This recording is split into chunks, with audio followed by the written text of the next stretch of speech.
ونستغفره ونؤمن به ونتوكل عليه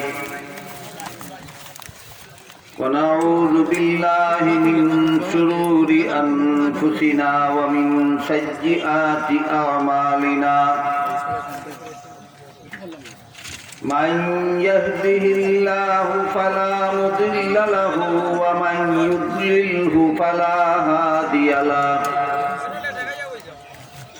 ونشهد أن لا إله إلا الله وحده لا شريك له ونشهد أن سيدنا ونبينا ومولانا محمدا عبده ورسوله صلى الله تعالى عليه وعلى آله وأصحابه وبارك وسلم أما بعد فأعوذ بالله من الشيطان الرجيم بسم الله الرحمن الرحيم فلولا نفر من كل فرقة منهم طائفة ليتفقهوا في الدين ولينذروا قومهم إذا رجعوا إليهم لعلهم يحذرون وقال رسول الله صلى الله عليه وسلم من يرد الله به خيرا يفقهه في الدين أو كما قال عليه الصلاة والسلام শ্রদ্ধেয় সভাপতি হযরত উলামায়ে কেরাম, সম্মানিত সুধী সমাজ, এলাকার সর্বস্তরের মুসলমান ভাইয়েরা আমার ও আমার পর্দানিসীন মা ও বোনেরা, রাতারাতি করে তড়িঘড়ি আপনাদের এই মুবারক সমাবেশে আজকে আসরের সময় এই সময়ে যোগদান করার জন্য বহু তাড়াহুড়া করতে হয়েছে। আমারও কর্তৃপক্ষ আমাকে এখানে আপনাদের সামনে হাজির করার জন্য যথেষ্ট পরিশ্রম করেছেন। আমিও এই সময়ে আপনাদের খেদমতে হাজির হওয়ার জন্য যথেষ্ট পরিশ্রম করতে হয়। এই উভয় পক্ষের পরিশ্রমটা যেন সফল হয়। কর্তৃপক্ষ পরিশ্রম করেছেন আমার মতো গুনাহগারের মুখ থেকে আপনাদেরকে কিছু কথাবার্তা কোরআন হাদিস থেকে শোনাবার জন্য। আমিও পরিশ্রম স্বীকার করেছি একই উদ্দেশ্যে। কাজেই আমাদের উভয় পক্ষের এই শ্রমটা যেন সফল হয়, সার্থক হয়, সেজন্য আমি আপনাদের অনুরোধ করে বলবো, মাগরিবের পূর্ব পর্যন্ত মাত্র কয়েক মিনিট সময় আছে। এই সময়টুকুর ভিতরে আমি আপনাদের সামনে একটি আয়াত তিলাওয়াত করেছি। সেই আয়াতের তাফসীর থেকেই কিছু কথা তুলে ধরার চেষ্টা করব। মেহেরবানি করে আপনারা একটু মনোযোগের সাথে শোনার, বোঝার চেষ্টা করবেন। আল্লাহ আমাকে আপনাদের বুঝাবার মতো করে বলার, আপনাদের বুঝার মতো করে শোনার তৌফিক দান করুন। আমি যে আয়াতের অংশ আপনাদের সামনে তিলাওয়াত করেছি তাতে আল্লাহ বলেন, ফালাউলা নাফারা মিন কুল্লি ফিরকাতিন মিনহুম তাইফাতুল লিয়াতাফাক্কাহু ফিদ্দীন। এখানে আজকে আমার মহল্লে ইস্তেশহাদ হলো, আলোচনার কেন্দ্রবিন্দু হলো লিয়াতাফাক্কাহু ফিদ্দীন, কোরআনের দুটি শব্দ যারা মনে রাখতে পারবেন, যদি মনে রাখতে পারেন তাহলে আলোচনা বোঝা আপনাদের জন্য অনেক সহজ হবে। এই আয়াতের যে দুটি শব্দ সম্পর্কে আজকে আমি আপনাদের সামনে আলোচনা করতে চাই, সে দুটি শব্দ হলো লিয়াতাফাক্কাহু ফিদ্দীন। আল্লাহ বলেন, হে মুসলমানগণ, তোমাদের সকলের পক্ষ থেকে কিছু মুসলমান তাফাক্কুহ ফিদ্দীন হাসিল করার জন্য বের হয়ে যায়। তাফাক্কুহ ফিদ্দীন এটা হলো লিয়াতাফাক্কাহু ফিদ্দীনের মুলাখ্খাস, সারমর্ম। যে কোনোভাবে শব্দ দুটি মনে রাখলে আপনারা ব্যাখ্যা বুঝতে সহজ হবে।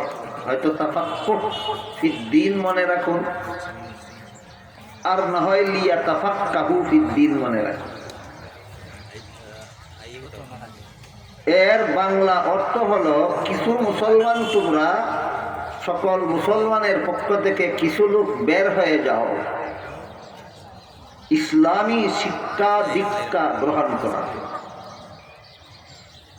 তাফাক্কুহ ফিদ্দীনের বাংলা তর্জমা হলো ইসলামী শিক্ষা দীক্ষা। ইসলামী শিক্ষা দীক্ষা, শিক্ষার সাথে দীক্ষা বুঝাবার জন্য, জানার সাথে মানা বুঝাবার জন্য, এলেমের সাথে আমল বুঝাবার জন্য আল্লাহ লিয়াতাআল্লামুনা বলে লিয়াতাফাক্কাহু বলেছেন। যেহেতু আমার হাতে সময় কম, এজন্য আমি খুব শর্টকাটেই বলতে হবে, আপনাদের মনোযোগে বোঝার চেষ্টা করতে হবে। যদি আল্লাহ বলতেন লিয়াতাআল্লামু ফিদ্দীন, তাহলে অর্থ দ্বারা তো তোমরা কিছু লোক ইসলামী শিক্ষা অর্জনের জন্য বের হয়ে যাও। বলেননি আল্লাহ এটা, ইসলামী শিক্ষা অর্জনের জন্য বের হয়ে যাও বলেননি, বলেছেন লিয়াতাফাক্কাহু ফিদ্দীন, ইসলামী শিক্ষার সাথে সাথে ইসলামী দীক্ষা অর্জনের জন্য বের হয়ে যাও। বুঝে থাকলে একটু দয়া করে বলুন তো, মুসলমানেরা শুধুমাত্র ইসলামী শিক্ষা গ্রহণ করুক এইটাই আল্লাহ চান, না শিক্ষার সাথে দীক্ষা গ্রহণ করুক? এটা বোঝাবার জন্য আল্লাহ লিয়াতাআল্লামুনা বলে লিয়াতাফাক্কাহু বলেছে। এখানে একটা আনুষঙ্গিক প্রশ্ন আছে, সেটা হলো, এক হাদিসে আল্লাহ রাসূল বলেন, তলাবুল ইলমি ফরিদাতুন আলা কুল্লি মুসলিম। এর অর্থ হলো ইসলামী শিক্ষা অর্জন করা সমস্ত মুসলমানদের জন্য ফরজ। তাই প্রশ্ন জাগে, সমস্ত মুসলমানদের জন্য যদি ফরজ হয়, তাহলে কিছু মুসলমানকে আল্লাহ বের হতে বলেন কেন? আর কিছু মুসলমান বের হলেই যদি চলে, তাহলে সমস্ত মুসলমানদের জন্য ফরজ হলে হয় কিভাবে? প্রশ্নটা কি আমি আপনাদেরকে বুঝাতে পারলাম? হাদিস শরীফে আল্লাহর রাসূল বলেন, ইসলামী শিক্ষা অর্জন করা সমস্ত মুসলমানদের জন্য ফরজ। আর কোরআনে আল্লাহ বলেন, ইসলামী শিক্ষা দীক্ষা অর্জনের জন্য কিছু মুসলমান বের হয়ে যায়। তাই প্রশ্ন জাগে, কিছু মুসলমান গেলে যদি চলে, তাহলে সমস্ত মুসলমানের জন্য ফরজ হলো কিভাবে? আর সমস্ত মুসলমানের জন্যই যদি ফরজ হয়, তাহলে কিছু মুসলমান গেলে চলে কিভাবে? বলুন তো, প্রশ্নটা বুঝলেন কিনা? কি বলেন আপনারা? প্রশ্ন বুঝলেন? এই প্রশ্নের জবাব বোঝার জন্য মনে রাখতে হবে, ইসলামী শিক্ষার প্রধান তিনটি স্তর আছে। একটা হলো প্রাথমিক স্তর, একটা মাধ্যমিক স্তর, একটা উচ্চতর স্তর। এই স্তরগুলি সম্পর্কে মোটামুটি ধারণা রাখা সব মুসলমানের জন্য দরকারি। আপনি মাধ্যমিক স্তরের ইসলামী শিক্ষা গ্রহণ নাই করলেন, আপনি উচ্চতর স্তরের ইসলামী শিক্ষা গ্রহণ নাই করলেন, কিন্তু আপনার জন্য জানা থাকতে হবে যে একটা স্তরের ইসলামী শিক্ষা সমস্ত মুসলমানদের জন্য ফরজ। ওইটা কোনটা? ওইটা হইল প্রাথমিক স্তর। ইসলামের প্রাথমিক শিক্ষা অর্জন করা সমস্ত মুসলমানদের জন্য ফরজ। প্রাথমিক শিক্ষার পরিমাণ কি? যে পরিমাণ ইসলামী শিক্ষা ছাড়া মুসলমানের মতো জীবনযাপন সম্ভব নয়। সেই পরিমাণ শিক্ষা হইল ইসলামের প্রাথমিক শিক্ষা, যেমন কলেমা কালাম, উযু গোসল, পাকনা পাক, নামাজ বন্দেগী ইত্যাদি। আমার কথা বুঝা থাকলে বলুন তো, এইগুলি না শিখলে কি কোনো মুসলমানের মতো জীবন যাপন করতে পারবে? তাহলে এইগুলি হলো ইসলামের প্রাথমিক শিক্ষা। এইটুকু শিক্ষা কতজন মুসলমানের জন্য ফরজ হওয়া দরকার? তাই হাদিস শরীফে রাসূল বলেছেন, তলাবুল ইলমি ফরিদাতুন আলা কুল্লি মুসলিম। এই স্তরের ইসলামী শিক্ষা, প্রাথমিক স্তরের ইসলামী শিক্ষা সম্পর্কে রাসূল বলেন, এটা সমস্ত মুসলমান নারী পুরুষের জন্য ফরজ। আরেকটা হলো ইসলামের মাধ্যমিক শিক্ষা। মাদ্রাসার পাঠ্য কিতাবগুলি পড়াবার মতো যোগ্যতা অর্জন হয় যে পরিমাণে ইসলামী শিক্ষার দ্বারা। এটা ইসলামের মাধ্যমিক শিক্ষা। এটার মধ্যে আবার বিভিন্ন স্তর আছে, নিম্ন মাধ্যমিক আছে, উচ্চ মাধ্যমিক আছে, অনেক কিছু আছে।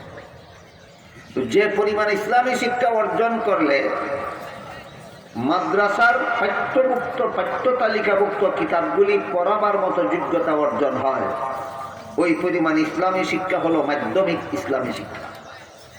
আর যে পরিমাণ ইসলামী শিক্ষা অর্জন করলে কোরআন হাদিসের আলোকে মানব জীবনের সব সমস্যার সমাধান দেওয়া যায়, ওইটা হলো ইসলামের উচ্চতর শিক্ষা। মাধ্যমিক শিক্ষা অর্জন করা সব মুসলমানের জন্য ফরজ নয়, উচ্চতর শিক্ষা অর্জন করা সব মুসলমানের জন্য ফরজ নয়।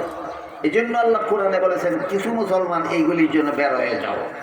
আর প্রাথমিক শিক্ষা অর্জন করা সব মুসলমানের জন্য ফরজ। এই জন্য রাসূল বলেন, এইগুলি সমস্ত মুসলমানের জন্য ফরজ। এক কথায় হাদিসে যে রাসূল বলেছেন সব মুসলমানের জন্য ফরজ, এটা মাধ্যমিক নয়, উচ্চতর নয়, প্রাথমিকটা। আর কোরআনে যে আল্লাহ বলেছেন কিছু মুসলমান বের হয়ে যাও, এটা প্রাথমিকটার জন্য নয়, মাধ্যমিকটা এবং উচ্চতরটা। বুঝে থাকলে বলুন তো, কোরআনের কথায় আর হাদিসের কথায় কোনো বিরোধ রইল না সামঞ্জস্য আছে? সামঞ্জস্য। এই প্রসঙ্গে অনেক কথা বলার দরকার বর্তমান সমাজের মুসলমানদের, কিন্তু আমার হাতেও সেই সময় নাই, আপনাদের হাতেও সেই সময় নেই। এতক্ষণে তো বুঝলেন ইসলামের প্রাথমিক শিক্ষা কজন মুসলমানের জন্য ফরজ। বর্তমান সমাজের কজন মুসলমানই ফরজ আদায় করে? আমার তো মনে হয় শতকরা 90 জনেও না। বর্তমান সমাজের শতকরা 90 জন মুসলমান কলেমা কালাম শিকার ফরজ, উযু গোসল শিকার ফরজ, পাকনা পাক শিকার ফরজ, নামাজ বন্দেগী শিকার ফরজ আদায় করে না। তুমি যদি কলেমা কালাম শিখা দরকার মনে করো না, উযু গোসল শিখা দরকার মনে করো না, পাকনা পাক শিখা দরকার মনে করো না, ইবাদত বন্দেগী শিখা যদি দরকার মনে করো না, তাহলে তোমার বিবেককে জিজ্ঞাসা করো, দুনিয়াতে তোমার কাজটা কি? দুনিয়াতে তোমার আর কাজ কি? খাওয়া। বয়স তোমার থেকে বেশি খাইতে পারে। দুনিয়াতে তোমার আর কাজ কি? ঘুমানি। গাদা তোমার চেয়ে বেশি ঘুমাইতে পারে। দুনিয়াতে তোমার আর কি কাজ? বাচ্চা জন্ম দেওয়া। কুকুর তোমার থেকে বেশি বাচ্চা জন্ম দিতে পারে। গরু, ছাগল, মহিষ, কুকুর, শ্রীগাল, বিড়াল, এরাও খায়, তুমিও খাও। এরাও ঘুমায়, তুমিও ঘুমাও। এরাও বাচ্চা জন্ম দেয়, বাচ্চা লালন পালন করে, তুমিও বাচ্চা জন্ম দেও, বাচ্চা লালন পালন করো। এদেরও উযু গোসল নাই, নামাজ রোজা নাই, তোমারও উযু গোসল নাই, নামাজ রোজা নাই। বিবেককে জিজ্ঞাসা করে বলো, তোমার মধ্যে আর জানোয়ারের মধ্যে ব্যবধান কোথায়?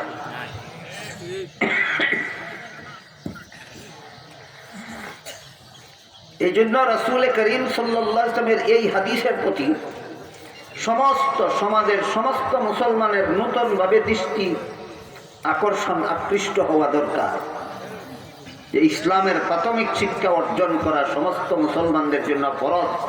এই ফরজ লঙ্ঘন করলে জাহান্নামে যাওয়া ছাড়া উপায় থাকবে না।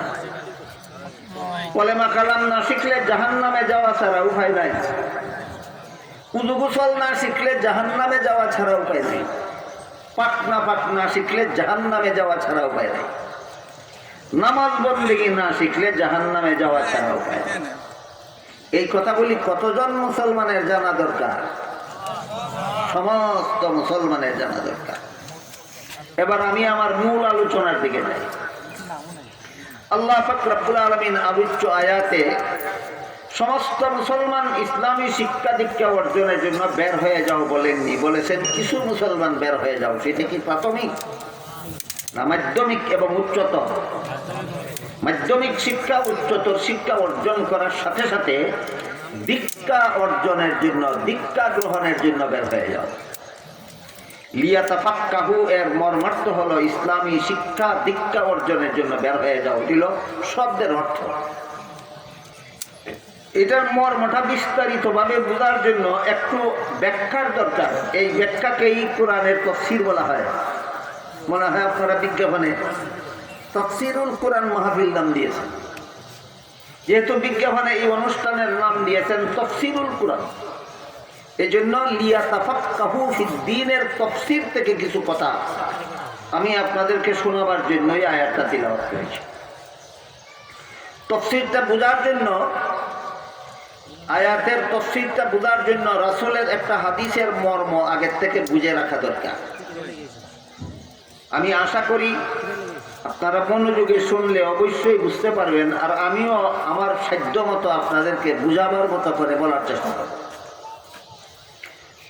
প্রসিদ্ধ একটা হাদিস, মুহাদ্দিসিনের পরিভাষায় হাদিসটাকে হাদিসে জিবরিল বলা হয়। জিবরিল একজন ফেরেশতার নাম। তিনি একজন অচেনা মানুষের আকৃতি ধারণ করে রাসূল করিম সাল্লাল্লাহু আলাইহি ওয়াসাল্লামের খেদমতে এসেছিলেন। রাসূল তখন কয়েকজন সাহাবায়ে কেরামদেরকে নিয়ে বসা ছিলেন। জিবরিল রাসূলের মুখোমুখি হয়ে সামনাসামনি বসলেন এবং রাসূলকে কতগুলি প্রশ্ন করলেন। রাসূল জবাব দেওয়ার পর জিবরিল চলে গেলেন। চলে যাওয়ার পর রাসূল উপস্থিত সাহাবাদের জিজ্ঞাসা করলেন, তোমরা কি এই যে লোকটা এসেছিল আমার সাথে প্রশ্নোত্তর করে চলে গেল, তোমরা কি তাকে চিনতে পেরেছো? সাহাবাগণ জবাব দিলেন, আমরা তাকে চিনতে পারিনি। না চিনার কারণ, তিনি মানুষের আকৃতি ধারণ করলেও কোনো চেনা মানুষের আকৃতি নয়, অচেনা মানুষের আকৃতি ধারণ করে এসেছিলেন। এই জন্য কোনো সাহাবী ওনাকে চিনতে পারেন। তাই রাসূল সাহাবাদেরকে জিবরিলের পরিচয় দিয়া বলেন, হুয়া জিবরিলু আতাকুম ইউআল্লিমুকুম দীনাকুম। ইনি জিবরিল ফেরেশতা এসেছিলেন আমার সাথে প্রশ্নোত্তরের মাধ্যমে তোমাদেরকে তোমাদের দ্বীন শিক্ষা দেওয়ার জন্য। দুইটা শব্দ মনে রাখতে বলেছিলাম, মনে আছে? তাফাক্কুহ ফিদ দ্বীন। এই দুইটা শব্দের মধ্যে আগে আমরা দ্বীন শব্দটা বলবো, তারপরে তাফাক্কুহ বলবো, তারপরে বলবো আল্লাহ লিয়াতাফাক্কাহু ফিদ্দীন বলে আমাদেরকে কি বোঝাতে চাই। দুইটা শব্দ আগেই বলেছিলাম মনে রাখার জন্য, মনে রাখবেন। তাফাক্কুহ ফিদ্দীন, এর মধ্যে আমরা আগে দ্বীন শব্দটা বোঝার চেষ্টা করি, তারপরে তাফাক্কুহ বোঝার চেষ্টা করি, তারপরে বলবো আল্লাহ এই তাফাক্কুহ ফিদ্দীন বলে আমাদেরকে কি বোঝাতে চাইলেন। রাসূল বলেন, ইনি জিবরিল ফেরেশতা এসেছিলেন আমার সাথে প্রশ্নোত্তর করার মাধ্যমে তোমাদেরকে তোমাদের দ্বীন শিক্ষা দেওয়ার জন্য। কাজে এই কথার দ্বারা পরিষ্কার হয়ে গেল, জিবরিল যত প্রশ্ন রাসূলকে করেছিলেন, এই প্রশ্নগুলির জবাবে রাসূল যত কথা বলেছিলেন, সবগুলি কথার সমষ্টি হলো আমাদের দ্বীন। এর মধ্যে প্রধান প্রশ্ন ছিল তিনটা। জিবরিল রাসূল করিম সাল্লাল্লাহু আলাইহি ওয়াসাল্লামকে এই হাদিসে তিনটি মূল প্রশ্ন তিনটা করেছিলেন। একটা প্রশ্ন করেছিলেন মাল ঈমান, ঈমান কি? আরেকটা প্রশ্ন করেছিলেন মাল ইহসান, মাল ইসলাম, ইসলাম কি? আরেকটা প্রশ্ন করেছিলেন মাল ইহসান, ইহসান। একটু দয়া করে এখন তিনটি প্রশ্ন মনে রাখুন, জবাবগুলি বুঝাবেন। জিবরিল রাসূলকে প্রথম প্রশ্ন করেছিলেন ঈমান কি, দ্বিতীয় প্রশ্ন করেছিলেন ইসলাম কি, তৃতীয় প্রশ্ন করেছিলেন ইহসান কি। প্রশ্ন তিনটা মনে থাকবে? বলুন তো, প্রথম প্রশ্ন কি করেছিলেন? ঈমান কি। দ্বিতীয় প্রশ্ন করেছিলেন ইসলাম কি। তৃতীয় প্রশ্ন কি করেছিলেন? ইহসান। প্রথম প্রশ্নের জবাবে রাসূল ঈমানের ৬টি মূল কথা বলে দিলেন। এই ৬টি মূল কথা সর্বস্তরের মুসলমান সহজে পাওয়ার জন্য একটা কলেমার অন্তর্ভুক্ত করে দিয়েছেন। উম্মতের উলামায়ে কেরাম কলেমাটার নাম হলো ইমানে মুফাসসাল। আমানতু বিল্লাহি ওয়া মালাইকাতিহি ওয়া কুতুবিহি ওয়া রুসুলিহি ওয়াল ইয়াউমিল আখিরি ওয়াল কদরি খাইরিহি ওয়া শাররিহি মিনাল্লাহি তাআলা ওয়াল বাসি বাদাল মাউত। এই কলেমার মধ্যে যে 6টা বিষয়ের উপর ঈমান আনলাম বলে উল্লেখ আছে, এই 6টা হলো ঈমানের মূল কথা। এর সাথে আরো বেশ কিছু আনুষঙ্গিক কথা আছে। রাসূলের বর্ণিত 6টি মূল কথার সাথে ঈমানের আরো যত আনুষঙ্গিক কথা কোরআন হাদিসের দ্বারা প্রমাণিত, সবগুলি কথাকে একত্র করে উম্মতের শীর্ষস্থানীয় আলেমগণ একটা ফন্নে মুদাব্বন করেছেন, একটি শাস্ত্রে বিন্যস্ত করেছেন। সেই ফন্নটাকে ইলমে কালাম বলা হয়, ইলমে আকাইদ বলা হয়।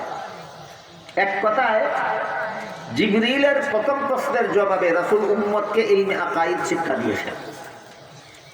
অন্তত এতটুকু কথা মনে রাখুন, জিবরিলের প্রথম প্রশ্নের জবাবে রাসূল উম্মতকে ইলমে আকাইদ শিক্ষা দিয়েছেন।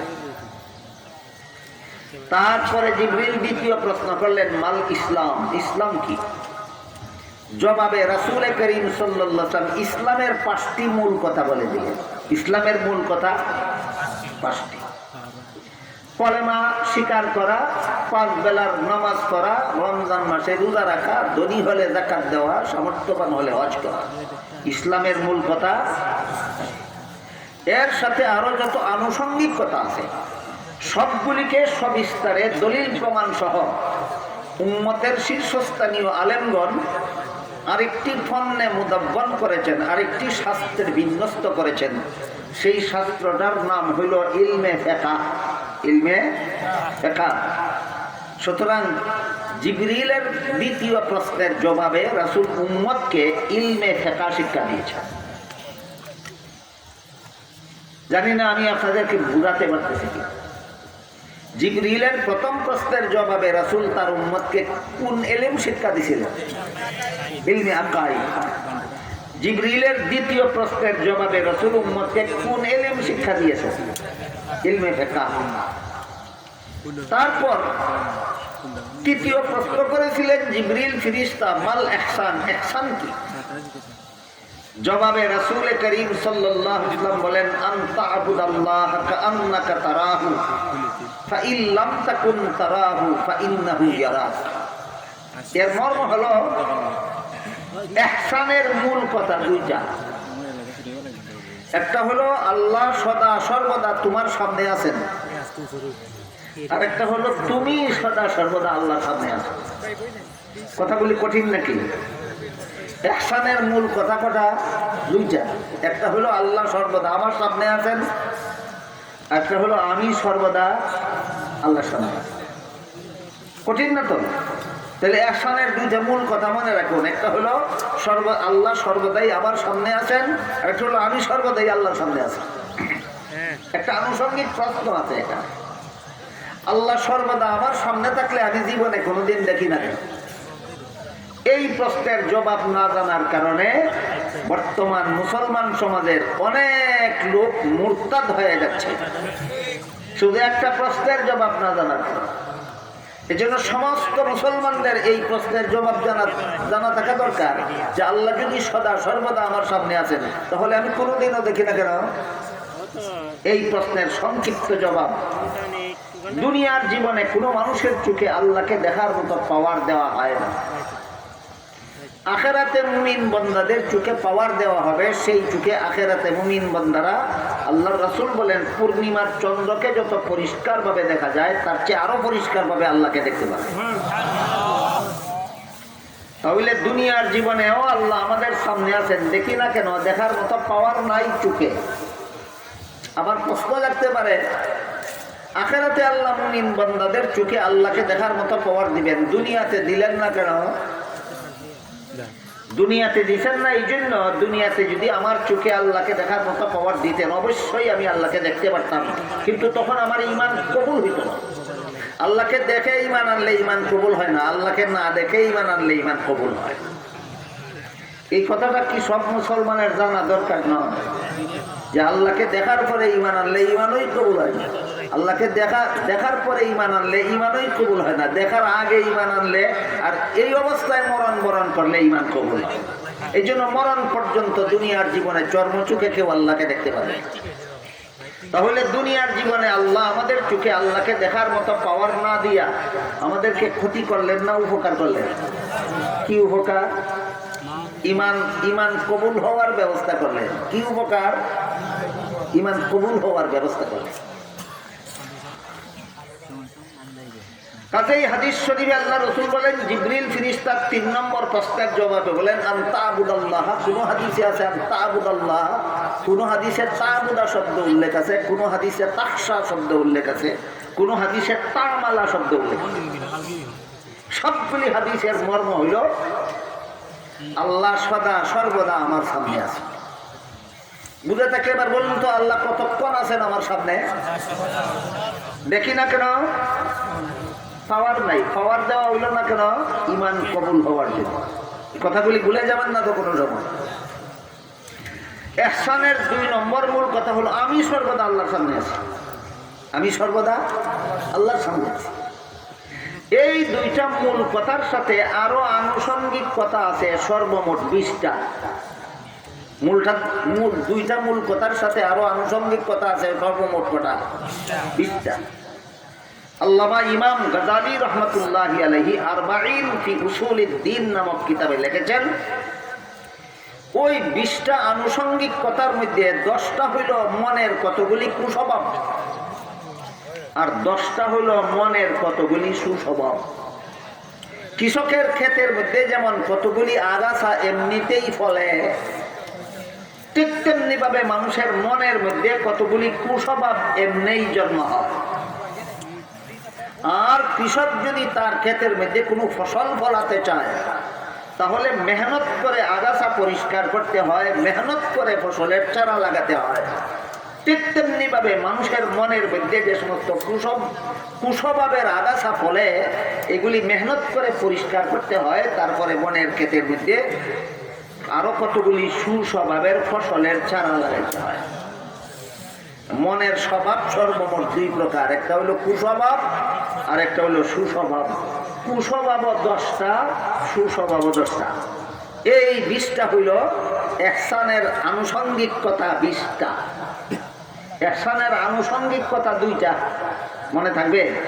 একটা হইলো আল্লাহ আমার সামনে আছেন আর আমি আল্লাহর সামনে আছি। ইহসানের মূল কথা 2টা আর ইহসানের আনুষঙ্গিক কথা 20টা। 10টা কুস্বভাব মন থেকে পরিষ্কার করতে হয়, 10টা সুস্বভাব মনের মধ্যে জন্ম দিতে হয়। এগুলি করতে মেহনত করতে হয়, পরিশ্রম করতে হয়।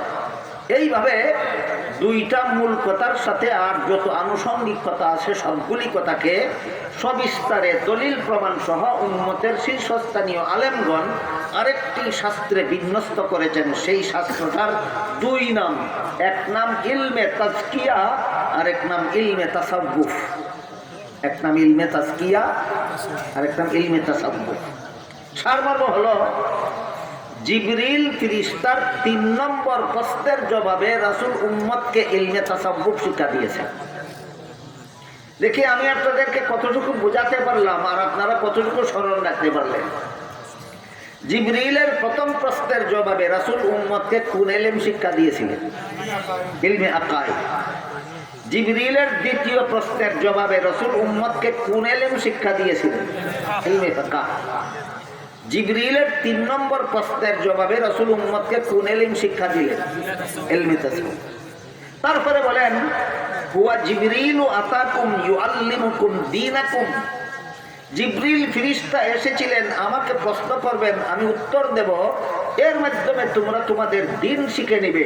সুতরাং পরিষ্কার হয়ে গেল ইলমে আকাইদ, ইলমে ফিকহ, ইলমে তাসাউফ, এই 3 ইলমের সমষ্টির নাম আমাদের দ্বীন। তাফাক্কুহ ফি দ্বীনের মধ্যে দ্বীন বুঝে আসলো কিনা? কি বলেছিলাম শুরুতেই? 2টা শব্দ মনে রাখুন, তাফাক্কুহ ফি দ্বীন। এতক্ষণে বুঝলেন কিনা আমাদের দ্বীন কি? 3 ইলমের সমষ্টির নাম আমাদের দ্বীন। কত ইলম? ইলমে আকাইদ, ইলমে ফিকহ, ইলমে তাসাউফ, তিনটা এলিমের সমষ্টির নাম আমাদের দিন। হাদিসে জিবরিল আল্লাহ রাসূল পরিষ্কার বলে দিয়েছেন, হুয়া জিবরিল আতাকুম ইউআল্লিমুকুম দীনাকুম। জিবরিল ফেরেশতা এসেছিলেন আমার সাথে প্রশ্নোত্তরের মাধ্যমে তোমাদের দিন শিক্ষা দেওয়ার জন্য। অথচ প্রশ্নোত্তরের মাধ্যমে আমরা দেখতে পাই 3 প্রকার এলিম শিক্ষা দেওয়া হয়েছে, ইলমে আকাইদ, ইলমে ফিকহ, ইলমে তাসাউফ। আমি দুঃখিত, আমার হাতেও সময় কম, আপনাদের হাতেও সময় কম। ইলমে আকাইদ সম্পর্কে অনেক অনেক জরুরি কথা এই সমাজের মুসলমানদের জন্য বলার দরকার, কারণ ইলমে আকাইদ সম্পর্কে অনেক কথা এই সমাজের মুসলমান জানে না। ঠিক তেমনিভাবে ইলমে ফিকহ সম্পর্কেও এই সমাজের মুসলমানদের জন্য অনেক জরুরি কথা আছে জানা দরকার, কিন্তু অনেক মুসলমান জানে না। ঠিক তেমনিভাবে ইলমে তাসাব্বুফ বা ইলমে তাসকিয়া সম্পর্কেও অনেক কথাই আমাদের সমাজের মুসলমানের জানা দরকার ছিল, কিন্তু অধিকাংশ মুসলমান জানে না। দুঃখিত, এতগুলি কথা একদিনে বলাও যায় না, আর বেশি কথা বলার মতো সময় আমার হাতেও নাই, শোনার মতো সময় আপনাদের হাতেও নাই। কাজে আমি আমার 2 শব্দের ব্যাখ্যার দিকে ফিরে যাই। তাফাক্কুহ ফিদ্দীন। আল্লাহ যে বললেন আয়াতে নির্দেশ দিয়ে কিছু মুসলমান বের হয়ে যাও তাফাক্কুহ ফিদ্দীন হাসিল করার জন্য। বলেছিলাম আগে দিন বুঝবো, তারপরে তাফাক্কুহ বুঝবো। এতক্ষণে দিন বুঝলেন কিনা? কত এলিমের সমষ্টির নাম আমাদের দিন? 3 এলিমের সমষ্টির নাম আমাদের দিন। একটা হলো ইলমে আকাইদ, একটা হলো ইলমে ফিকহ, একটা হলো ইলমে তাসাউফ। তাসাউফের মূল কথা কটা বলতে পারেন? আনুষঙ্গিক কথা 20টা, মূল কথা 2টা। একটা হলো আল্লাহ সর্বদা আমার সামনে, আর একটা হলো আমি সর্বদা আল্লাহর সামনে। ভুলে গেলেন এখনই নাকি আমি বুঝাতে পারলাম না? কোনটা বুঝে থাকে বলুন তো? ইলমে তাসাউফের মূল কথা কটা? একটা হলো আল্লাহ সর্বদা আমার সামনে, আর একটা হলো আমি সর্বদা আল্লাহর সামনে। এই দ্বিতীয় কথাটা সম্পর্কে একটি উদাহরণ দিচ্ছি, শুনুন। যে ইলমে তাসাউফের এই মূল দ্বিতীয় কথাটা যে মুসলমানের অন্তরে থাকে, সেই মুসলমান আল্লাহর দৃষ্টিতে কত বড় নেককার মুসলমান হতে পারে। হযরত ইউসুফ আলাইহিস সালামের সাথে অপকর্ম করার জন্য জুলাইখা তাকে একা একা নিরিবিলি আলাদা একটা কামরায় নিয়ে গেছিল। সেই কামরার ভিতরে ঢুকে ইউসুফ আলাইহিস সালাম দেখলেন কামরার এক পাশে পর্দা দ্বারা কোনো একটা কিছু ঢেকে রাখা হয়েছে। এই যে দেখেন না পর্দা দিচ্ছে, পর্দার ওই পারে কি আছে আমরা দেখি না, ওই পাশটা ঢেকে রাখা হয়েছে। ঠিক তেমনি ভাবে ইউসুফ আলাইহিস সালাম দেখলেন জুলাইখা তাকে যেই কামরায় নিয়ে গেল, এই কামরায় পর্দা দিয়ে কোনো একটা কিছু ঢেকে রাখা হয়েছে। ইউসুফ আলাইহিস সালাম জুলাইখাকে জিজ্ঞাসা করলেন, তুমি এই পর্দার দ্বারা কি ঢেকে রেখেছ? জুলাইখা জবাব দিল, আমি যেই দেবতার পূজা করি সেই দেবতাকে ঢেকে রেখেছি। কি জবাব দিল? আমি যেই মূর্তির পূজা করি এই মূর্তিটা আমি পর্দা দিয়ে ঢেকে রেখেছি। ইউসুফ আলাইহিস সালাম জিজ্ঞাসা করলেন, তুমি এটার পূজা করো, ঢেকে রাখলে কেন? জুলাইখা বলে, এখন আমি পূজা করব না, এখন আমি তোমার সাথে জিনা করব। কাজেই আমার পূজার দেবতার সামনে জিনা করতে আমার লজ্জা হবে। যেই দেবতার পূজা করি এই দেবতার সামনে তোমার সাথে জিনা করতে আমার লজ্জা হয়। এই জন্য জিনার মুহূর্তে পূজার দেবতাটাকে আমি পর্দা দিয়ে ঢেকে রেখে। ইউসুফ আলাইহিস সালাম জিজ্ঞাসা করলেন, তোমার দেবতা কি দেখে? জুলাইখা বলে, না, আমার দেবতা দেখে না। আপনারা কি মনে করেন দেবতার যে সমস্ত দেবতার পূজা করা হয়, যে সমস্ত মূর্তির পূজা করা হয়, এইগুলি কি দেখে? দেখে না। যারা পূজা করে তারাও জানে দেখে না, যারা পূজা করে তারাও জানে দেখে না। আল্লাহ এক কোরআনের এক আয়াতে বলেন, ইন্নাকুম ওয়া মা তা'বুদুনা মিন দুনিল্লাহি হাসাবু জাহান্নাম। তোমরা যারা মূর্তির পূজা করো আর যে সমস্ত মূর্তির পূজা করো, পূজারীরাও জাহান্নামের লাকড়ি হবে, পূজনীয় দেবতাগুলিকেও জাহান্নামের লাকড়ি বানানো হবে, মূর্তিগুলি হবে জাহান্নামের লাকড়ি। অন্য আয়াতে আল্লাহ বলেন, ইন্নামাল খামরু ওয়াল মাইসিরু ওয়াল আনসাবু ওয়াল আজলাম রিজসুম মিন আমালিশ শাইতানি ফাজতানিবুহু। মদ, জুয়া, লটারি, মূর্তি, নাপাক শয়তানের কাজ। মদ খাওয়া শয়তানের কাজ, জুয়া খেলা শয়তানের কাজ, লটারি খেলা শয়তানের কাজ, মূর্তি বানানি শয়তানের কাজ। মূর্তি বানানি শয়তানের কাজ। কোন মুসলমান শয়তানের এই কাজগুলি করতে পারে না। কোনো মুসলমান শয়তানের এই কাজগুলি করতে পারে না।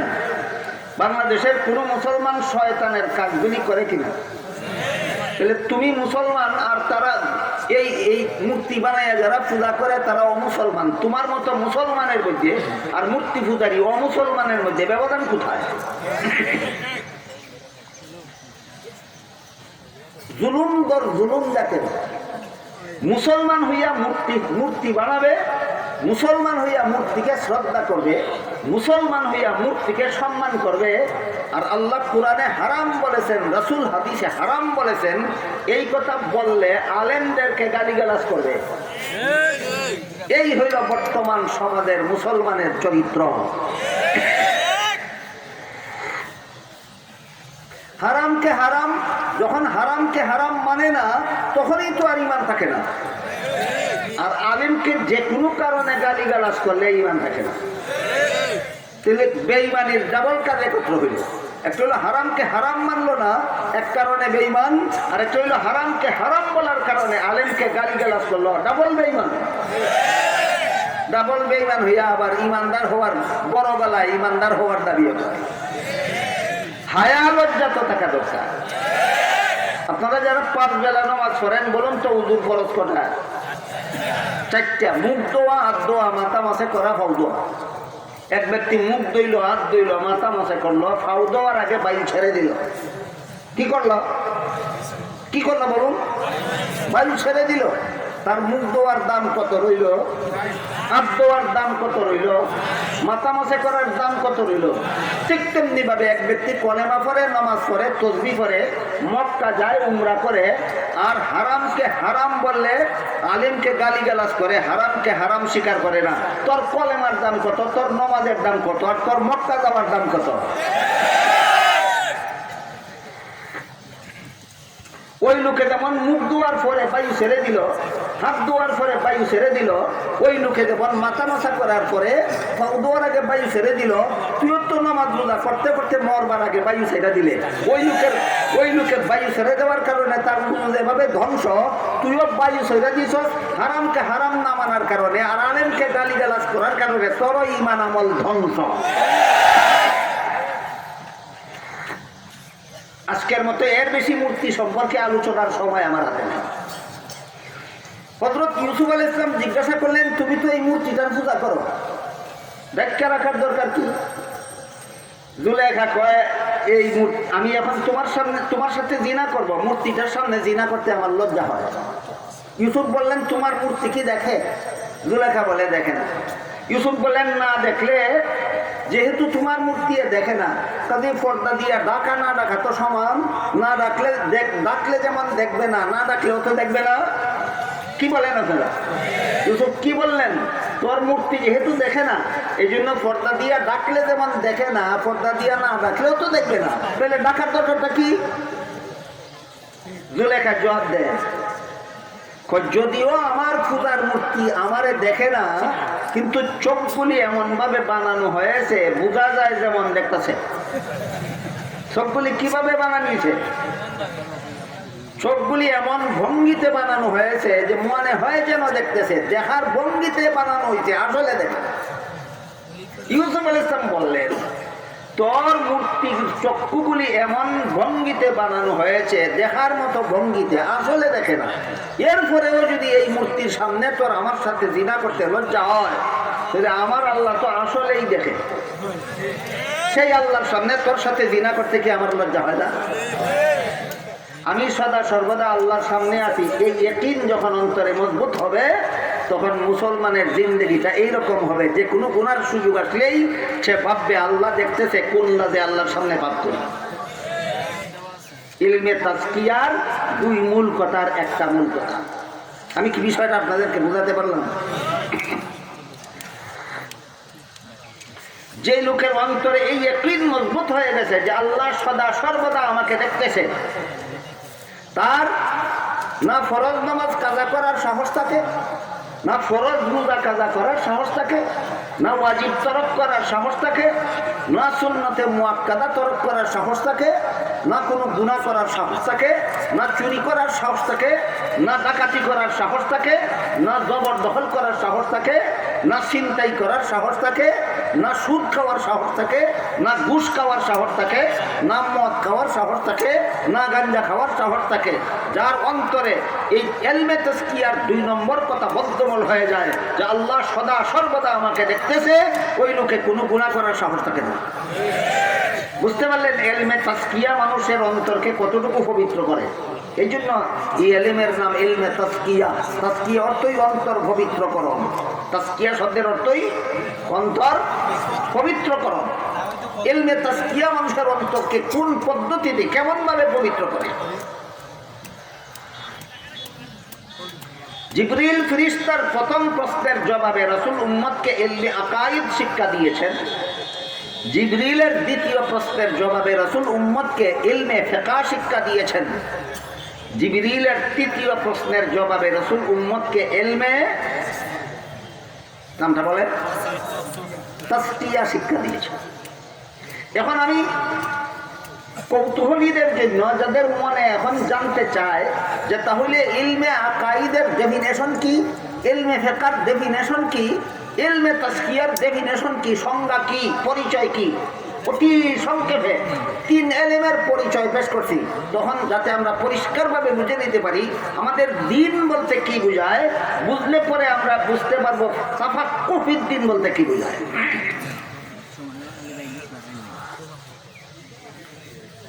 ইসলামের যে সমস্ত বিধিবিধান শুধুমাত্র অন্তরের দ্বারা বিশ্বাস করতে হয়,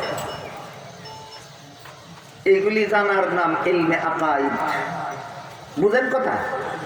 ইসলামের যে সমস্ত বিধিবিধান শুধুমাত্র অন্তরের দ্বারা বিশ্বাস করতে হয়, সেগুলি জানার নাম ইলমে আকাইদ।